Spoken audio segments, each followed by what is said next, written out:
Alligator cracking in asphalt, most commonly is due to ground movement underneath the asphalt. It is very common in, I guess, regions of the area that have soils that are more susceptible to hold water. Your heavy clays, your soils that have a high clay content, black dirt content, areas that are more gravel, just naturally gravelly or like really sandy. The water flows away, so the soil just, it doesn't move. So what'll happen is, even if you put a bunch of gravel in an area in those heavy soils, over time, you're driving over a driveway and you're pushing a load on it, and it's, think of a car driving over it. It kind of squishes down and comes back up.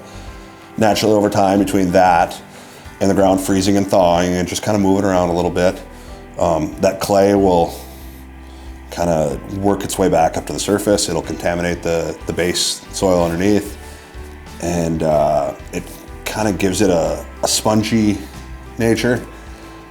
That movement, being that asphalt is just stones and sand glued together, that little bit of movement over time, that flexibility and that pliability will be kind of deteriorated, where it'll just kind of start breaking back apart, and you'll start seeing those cracks. And it's really common to see it in like localized areas, and then over time it'll kind of spread out as the asphalt starts to fail.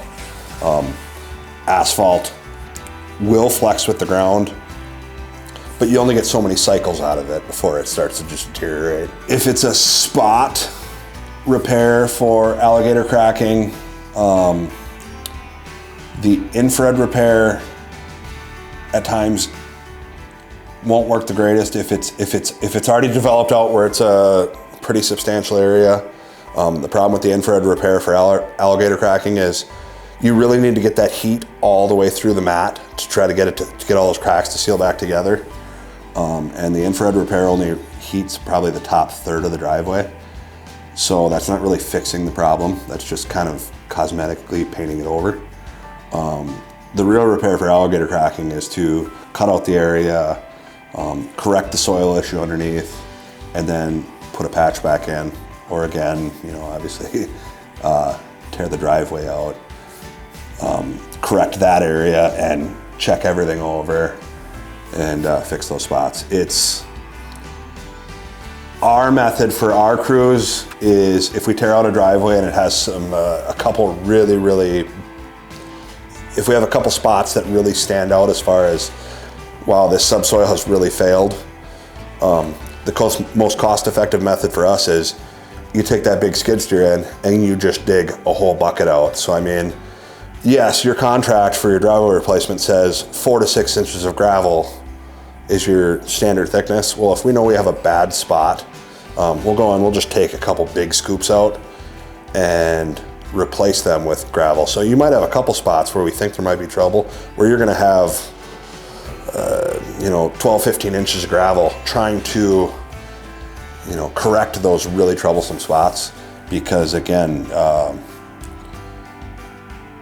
that's what we found is the most cost-effective way for us from a time standpoint, and it also it tries to get the customer the best product they can get.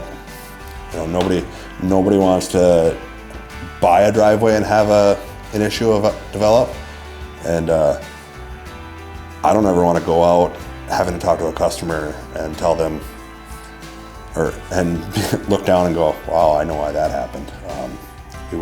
We want to do the best we can every time. And if it takes a bucket of gravel, that's a win for everybody. It's cheap, and so yeah, that's that.